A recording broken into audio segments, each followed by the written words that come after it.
Well, hello, and just continuing this short little series in the middle of me talking about the overall theme of sent and send, and the real sense that I have of two things that I want to see happen: for every believer to know that they are sent, and for every church leader to know how to send them. And I don't just mean sending to the mission fields far afield, but the mission field on the corner of the street, for every believer, whoever they are, whatever they do, to know.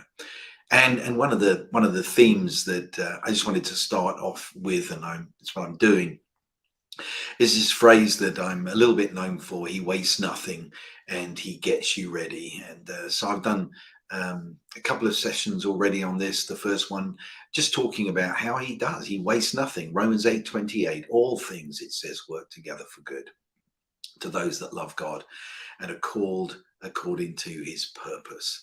And so we had a look at that with the first session. And then the second one, this incredible truth that he redeems the lows. His name is Redeemer. And just as surely as the woman touched the hem of the healer's garment and was healed, I believe that we can touch the hem, as it were, of Redeemer's garment and see redemption in every area of our lives. He redeems the lows. And then in this, they're just brief, just really dropping some thoughts in, but they're very important, these, because so often we're looking at, and it's very easy in the church to set this goal of, well, I want to be paid to go to church. I want to speak. I want a title in the church. And really what I'm teaching is, he wastes nothing. He gets you ready for your purposes, for what he has for your life. And keys to that are believing that he wastes nothing, that he redeems the lows, but also this extraordinary and beautiful truth that has been taught so strongly from Bethel and by Bill Johnson, but really by so many others, and that is that he repeats the victories. In other words, Revelation 19:10, that says the testimony of Jesus is the spirit of prophecy. And it's not just a verse, it's a principle. It's an absolute principle for our lives. And we don't even have to narrow it down to the obviously spiritual testimonies and victories, but every testimony, every victory, every breakthrough. And it is that truth. And I know many teach about this, but the great Roger Bannister, for years that 4-minute mile seemed just out of reach. And then Roger Bannister ran it, and after that, many people broke through, and we've seen it again with the with the 100 meters. We see that there's something, as it were, almost in the natural, in the DNA, in the coding of mankind, but really made in his image. But really, where we really see this truth is in the testimonies and the victories of our lives. And it's an absolute truth, but it's more than a truth. It gives direction. It really does. It helps you to see where to put your energy. One of the things that I teach when I teach strategic planning is that I'll suggest that a team get together and they share together the testimonies that they most want to see repeated in their organization, in their team. And this is just a really powerful way of drawing people together. And it works in overtly Christian organizations, but it also works just in in a business, of looking at, well, what are the successes that we want to see repeated? What do we want to see happen again? You see, you know the truth of this, especially if you've had any sort of dramatic healing or a salvation testimony. You won't be able to walk past somebody without desiring that they get what you got. If you were saved from drug addiction, you won't be able to walk past drug addicts without that desire really popping up and going, "Oh, do it again, God, do it again." And it's true in so many ways and so many areas of life. It is a real strength and a real truth, and I want to encourage you to get hold of this. See, these principles, these really four that I'm teaching, he wastes nothing, he gets you ready. that helps us to pay attention to the detail of our lives, the things we've done, just the whole journey, the whole adventure, and to see the value in it, and to believe even when we might be going through the wilderness or a dry season or a boring repetitive season, but to see that he wastes nothing. He gets you ready, and then he redeems the lows. And again, this is such a great way of getting encouragement and getting direction for us. And then again, he repeats the highs, the victories, the testimonies. He loves to do that, and it can become such a key. I know that one of the teachings that we've all received, those of us who sat under people like Bill Johnson or Randy Clark's ministry, we obviously want there to be times when we have specific words of knowledge for a particular condition. But there are other times when all we need to do is to remind ourselves of what we've seen God do, and begin to believe that he'll do it again wherever we are. And my wife and I live this one out, particularly in the area of infertility. And even just 10 minutes ago, my wife shared just a testimony. Somebody wrote and said, "You prayed for us 6 months ago, and 1 year to the day of you praying is the due date for a baby." The week before, we had a similar story of somebody that we prayed for in a coffee shop, 8 years infertile, now pregnant. There's something that happens when we grab hold of what we've already seen God do, and we partner with that. And this truth that even almost the word testimony itself contains within it, in its meaning, do it again, God.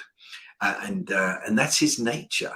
It really is. It's so powerful, so helpful, so directional. And I'd encourage you all in these short series, just to reflect.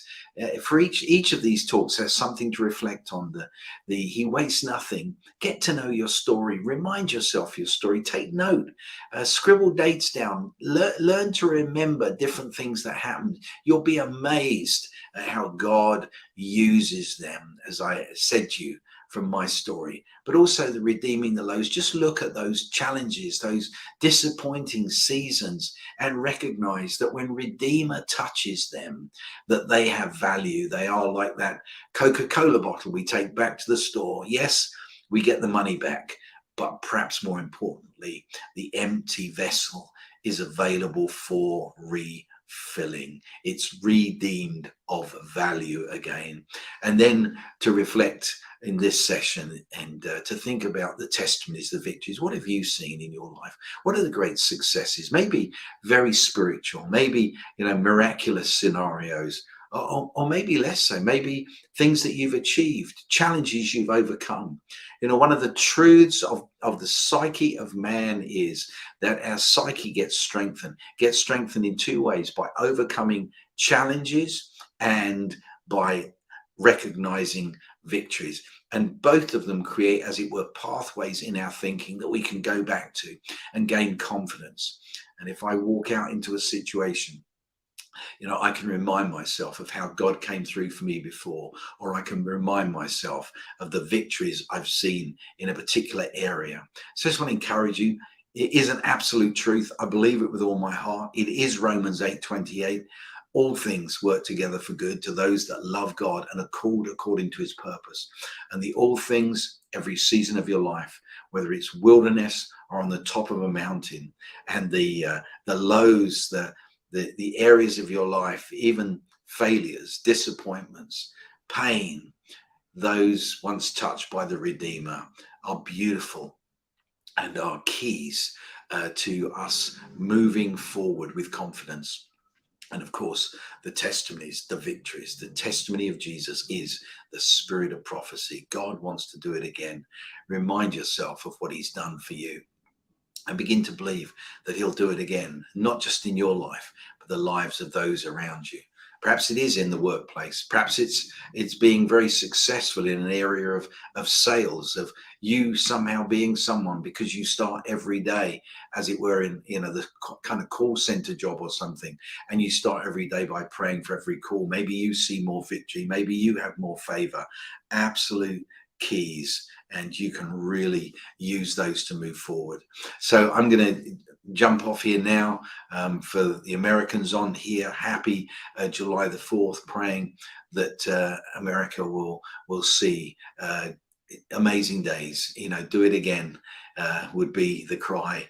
The testimony of Jesus, the testimony of great awakenings, has it within it the desire of heaven to do it again. And the same would be for us here with Wesley, or the Welsh revival, or Booth of the Salvation Army, the desire of God to do it again.